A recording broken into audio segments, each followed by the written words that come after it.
Hello everyone, NPO के अंदर आज हम बात करेंगे फंड बेस्ड अकाउंटिंग की। ठीक है, तो फंड बेस्ड अकाउंटिंग सिस्टम क्या होता है। देखिए, जब एक एनपीओ को कोई स्पेसिफिक नेचर का डोनेशन मिलता है, ठीक है, कोई स्पेसिफिक रिसीट मिलता है जिससे कि वो एनपीओ उस पैसे से सिर्फ वही काम करेगा जिस पर्पस के लिए वो पैसे उसको मिले हैं। ठीक है, तो इस केस के अंदर एक एनपीओ क्या करता है, उसका एक अलग से एक अकाउंट बनाता है और उस पैसे से, उस अकाउंट से जो भी उस रिलेटेड खर्चे होते हैं उससे वो उसी अकाउंट से माइनस करता है और उससे रिलेटेड कोई भी इनकम है तो उसी अकाउंट के अंदर ऐड करता है। इस सिस्टम को, ये जो सिस्टम है, इस अकाउंटिंग सिस्टम को क्या कहते हैं, फंड बेस्ड अकाउंटिंग सिस्टम कहते हैं। जैसे लेट एग्जांपल के लिए हम ले लेते हैं, जैसे आपका मैच फंड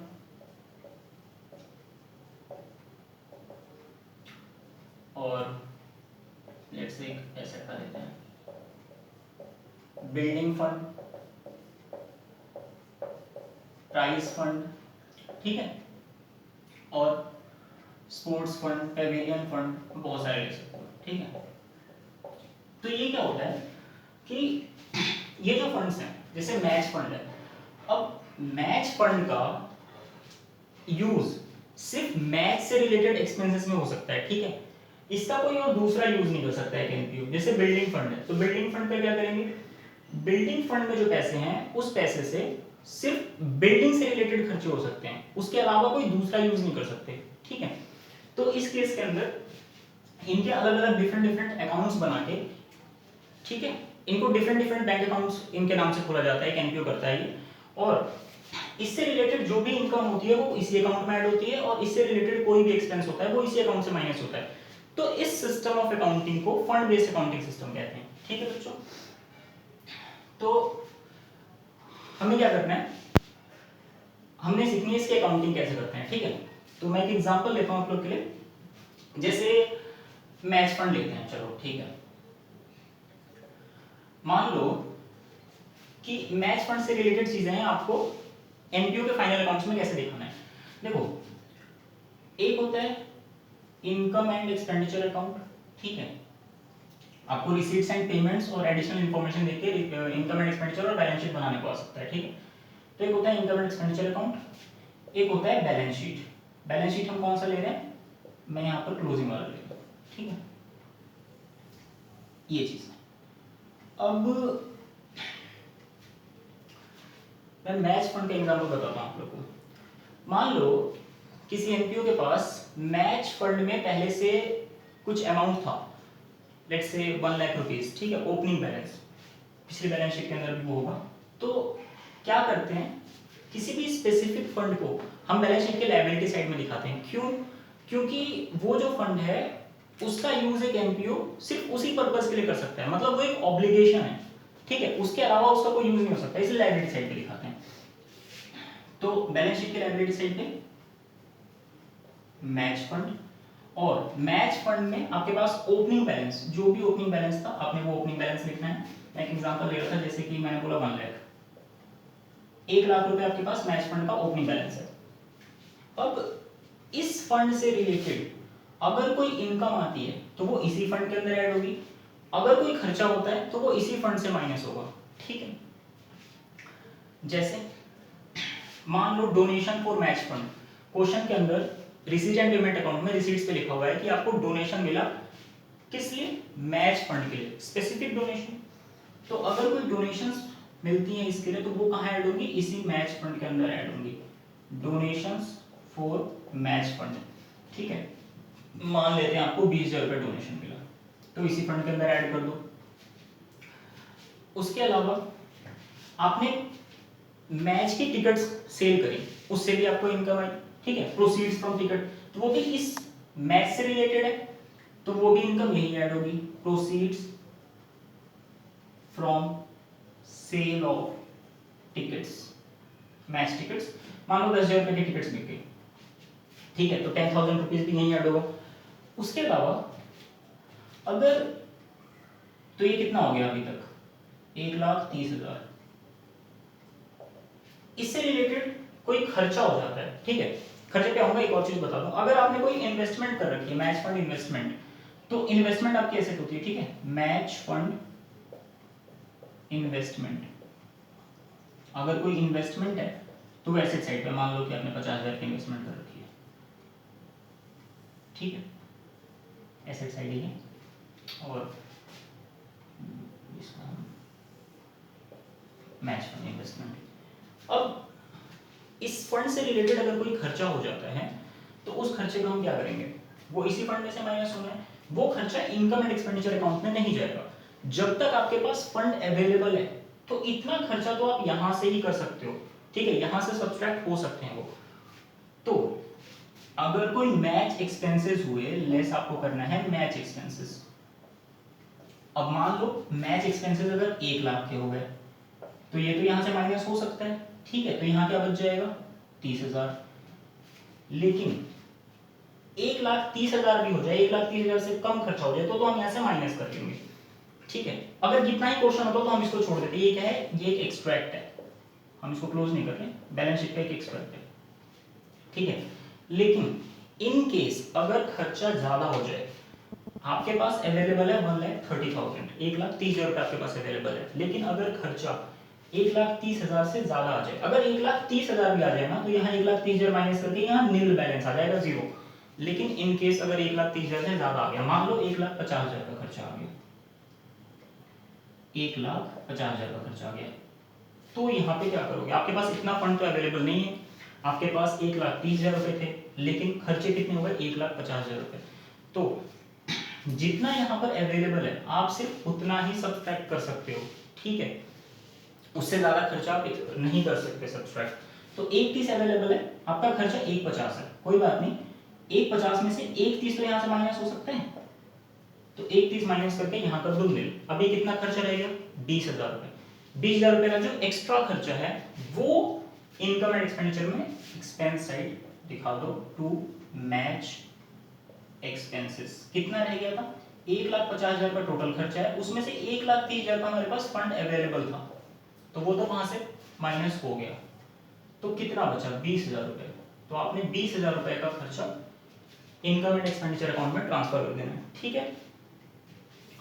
तो इस सिस्टम ऑफ अकाउंटिंग को, जो एक अलग से फंड बनाना, उससे रिलेटेड सारी इनकम्स उसी के अंदर ऐड करना, और उससे रिलेटेड अगर कोई खर्चा हो गया तो वो वहीं से माइनस करना, ये जो अकाउंटिंग का सिस्टम है इसे फंड बेस्ड अकाउंटिंग कहते हैं, ठीक है, इसे फंड बेस्ड अकाउंटिंग सिस्टम कहते हैं। तो ये मैंने एक एग्जांपल लिया मैच फंड का, अगर ये खर्चा इससे कम होता तो एज इट इज यहां दिखा देते, ठीक है। और इन केस अगर खर्चा ज्यादा हो जाए तो जितना यहां अवेलेबल है उतना तो माइनस हो सकता है, उससे जो एक्स्ट्रा जो है, इस फंड से एक्स्ट्रा जितना खर्चा हो रहा है वो खर्चा आपने कहां ट्रांसफर करना है, इनकम एंड एक्सपेंडिचर अकाउंट पे, ठीक है। ये चीज समझ में आ गई आपको। मैच फंड के अलावा ये एक एक्सपेंसेस का फंड लेना है, एक मैं एसेट का ले लेता हूं, बिल्डिंग फंड ले लेते हैं, चलो बिल्डिंग फंड। तो बिल्डिंग फंड का क्या मतलब हुआ कि आपको कोई स्पेसिफिक डोनेशन मिला, वो बिल्डिंग बनाने के लिए मिला, तो आप उस पैसे से क्या कर सकते हो, उससे आप बिल्डिंग बनाओगे, ठीक है, और कोई दूसरा काम नहीं कर सकते। तो कोई भी फंड है ये स्पेसिफिक पर्पस के लिए मिला हुआ तो ये बैलेंस शीट के लायबिलिटी साइड पे आएगा, ठीक है। तो फिर से हम एक एग्जांपल ले लेते हैं, बैलेंस शीट हम ले लेते हैं क्लोजिंग वाली, और हम फिर से मान लेते हैं कि हमारे पास बिल्डिंग फंड दे रखा था, ओपनिंग बैलेंस, आपके पास बिल्डिंग फंड दे रखा था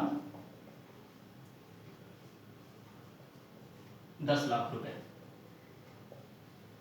ठीक है, आपके पास बिल्डिंग फंड दे रखा था 10 लाख रुपए, और आपने एक बिल्डिंग फंड की इन्वेस्टमेंट भी कर रखी है मान लो। तो इन्वेस्टमेंट क्या होती है, एसेट, बिल्डिंग फंड इन्वेस्टमेंट, मान लो आपने 8 लाख की इन्वेस्टमेंट भी कर रखी है, ठीक है, वो क्या होता है, इसी पैसे में से तो इन्वेस्ट होता है, ठीक है, उसका बैंक बैलेंस भी बचता है, देखेंगे आगे की डिटेल में। तो बिल्डिंग फंड उससे रिलेटेड कोई इन्वेस्टमेंट है तो एसेट साइड पर, ठीक है। अब अगर कोई पैसा इस फंड के लिए स्पेसिफिक आपको मिला है तो वो इसी फंड में ऐड होना है, ठीक है। जैसे मान लो आपको कोई डोनेशन मिला बिल्डिंग के लिए, वो कहाँ ऐड हुआ, आपको मिला donation for building, let's say आपको 2 लाख रुपए मिल गए, तो कितना हो गया 12 लाख। ठीक है, अगर कोई और भी पैसा आपको इस बिल्डिंग के लिए मिलता है तो आप इसी फंड में ऐड करोगे। ठीक है, अब बात आती है कि अगर कोई खर्चा हो जाए, तो अगर कोई खर्चा आ जाए, आपने बिल्डिंग बनवाई, लेट्स सपोज आपने बिल्डिंग की कंस्ट्रक्शन करा रहे थे, ठीक है, और कंस्ट्रक्शन चल रही है, और इस साल ये जो ईयर, ये क्लोजिंग का कोई डेट होगा ना, इस साल तक अभी बिल्डिंग पूरी तैयार नहीं है, बिल्डिंग बनने में ऑब्वियसली टाइम लगता है, और अगर हो गई तो भी हो सकता है। वैसे बिल्डिंग पे आप खर्चा कर रहे थे और आपकी बिल्डिंग पे खर्चा हुआ अभी तक 6 लाख रुपए का मान लो, तो वो खर्चा कहां से माइनस होगा, इसी फंड में से माइनस होगा। ठीक है, अब 6 लाख रुपए की बिल्डिंग बनी, तो बिल्डिंग क्या है, ये वर्क इन प्रोग्रेस, अभी बिल्डिंग बन रही है, मतलब प्रोग्रेस के अंदर है। ठीक है, अगर पूरी बन गई होती तो बिल्डिंग माइनस कर देते यहाँ से। ठीक है, आगे बताऊंगा क्या करेंगे। मान लो 6 लाख रुपीज आपने अभी खर्चा कर दिया इसके ऊपर, तो 12 लाख में से 6 लाख गए, 6 लाख बचे। ठीक है, अब जितने की आपने बिल्डिंग पे खर्चा कर दिया उतने की बिल्डिंग आपकी तैयार हो गई, मतलब बिल्डिंग वर्क इन प्रोग्रेस। अब बिल्डिंग जो वर्क इन प्रोग्रेस है वो क्या है, आपकी एसेट है। ठीक है, एक इमारत खड़ी हुई है, आपकी एसेट है, तो आपके पास एक बिल्डिंग भी है और ये वर्क इन प्रोग्रेस है। अगर ये पूरी बन गई होती तो पूरी पूरी लिख देते। ठीक है, 6 लाख की, ठीक है, 6 लाख रुपीज, अभी 6 लाख रुपए की बिल्डिंग अभी आपकी तैयार है। इसके अलावा जो आपको इंपॉर्टेंट चीज याद रखनी है, देखो ये जो 10 लाख रुपए थे, इस पैसे से आपने सिर्फ बिल्डिंग पे ही खर्चा करना था, एक स्पेसिफिक पर्पस के लिए फंड था ये। ठीक है, इस फंड के ऊपर एक ऑब्लिगेशन थी कि इससे बिल्डिंग ही बनवाना है। अब आपने इसमें से 6 लाख रुपए की बिल्डिंग बनवा दी। 6 लाख रुपए की अगर आपने बिल्डिंग बनवा दी तो 6 लाख रुपए की आपकी जिम्मेदारी, बिल्डिंग बनवाने की जिम्मेदारी खत्म हो गई। मतलब ये जो 6 लाख रुपए हैं, इस पे वो जो रिस्ट्रिक्शन, बिल्डिंग बनवाने की रिस्ट्रिक्शन थी वो हट गई। क्या हो गई, वो अनरिस्ट्रिक्टेड। ठीक है, रिस्ट्रिक्शन हट गई, पाबंदी जो थी इस पे वो हट गई। तो इसका आपने क्या करना है, इसको ट्रांसफर कर देना है, जितने पैसे रेस्ट्रिक्शन हट गई उसको अनरिस्ट्रिक्टेड फंड में ट्रांसफर कर देना है। जैसे इस केस में क्या होता है, कैपिटल फंड या जनरल फंड या उसका दूसरा नाम कॉर्पस फंड, ये वो एक अनरिस्ट्रिक्टेड फंड है, उसके अंदर ही ट्रांसफर कर देना है। तो आपके पास एक कैपिटल फंड भी दिया होगा या जनरल फंड। ठीक है, मान लो आपके पास कैपिटल फंड है, मान लो आपके पास 8 लाख रुपए का कैपिटल फंड है। ठीक है, तो जितने का आपने बिल्डिंग बनवा दिया वो बिल्डिंग फंड में से माइनस, वो एसेट साइड पर, और ये पैसा ट्रांसफर होके कहां चला जाता है, रिस्ट्रिक्शन से हट के अनरिस्ट्रिक्टेड में चला जाता है, अनरिस्ट्रिक्टेड फंड में। ये एक अनरिस्ट्रिक्टेड फंड है, इसके ऊपर कोई रिस्ट्रिक्शन नहीं होती, जनरल पर्पस के लिए होता है। ठीक है, तो आपने क्या ऐड करना है, building work in progress, building work in progress या ट्रांसफर फ्रॉम बिल्डिंग फंड भी लिख सकते हैं। कितना, 6 लाख, 6 लाख। ठीक है, तो अब आपका जो अनरिस्ट्रिक्टेड फंड है वो 8 लाख पहले से था, 6 लाख रुपए और हो गया, तो 14 लाख। ठीक है, ये आपका अनरिस्ट्रिक्टेड हो गया, यहाँ पे 6 लाख आ गया, और बिल्डिंग जो आपकी रेडी हो रही थी वो एक एसेट है, और बिल्डिंग फंड इन्वेस्टमेंट में पहले बता चुका भी एसेट है। ठीक है, तो ये होगा किसी एसेट के केस में, जैसे ये बिल्डिंग है। ठीक है, बिल्डिंग है, पेविलियन है, ठीक है, या किसी को फर्नीचर के लिए फंड मिला हुआ है, ठीक है, इक्विपमेंट के लिए मिला हुआ है। ठीक है, तो ये अकाउंटिंग होगी उसकी। ये एक एक्सट्रैक्ट है, इसलिए हम इसकी टोटलिंग नहीं कर रहे, ये एक एक्सट्रैक्ट है इसलिए हम इसकी टोटलिंग नहीं कर रहे, इसकी टोटलिंग नहीं कर रहे। ठीक है, तो ऐसे होती है अकाउंटिंग फंड बेस्ड सिस्टम के अकॉर्डिंग। ठीक है, मैं एक बार फिर से आपको रिवाइज करा दूं, मैंने क्या पढ़ाया कि फंड बेस्ड अकाउंटिंग सिस्टम किसे कहते हैं, एक एनपीओ जब उसको कोई स्पेसिफिक पर्पस के लिए कोई पैसा मिलता है, कोई स्पेसिफिक रिसीट मिलता है, तो उसके लिए एक अलग से अकाउंट बनाता है, और उस आइटम, उस फंड से रिलेटेड जो भी इनकम है वो उसी फंड में ऐड होता है, और उससे रिलेटेड कोई भी खर्चा है तो उसी फंड से माइनस होता है। जब इस तरीके की अकाउंटिंग करते हैं उस फंड बेस्ड अकाउंटिंग सिस्टम कहते हैं। ठीक है, और मैंने आपको एक मैच फंड का एग्जांपल बता दिया, अगर खर्चा फंड से ज़्यादा हो जाए तो क्या करेंगे, इनकम एक्सपेंडिचर में जाएगा, और यहाँ पर एक बिल्डिंग है एग्जाम्पल। ठीक है, तो आज के लिए इतना ही। Thank you.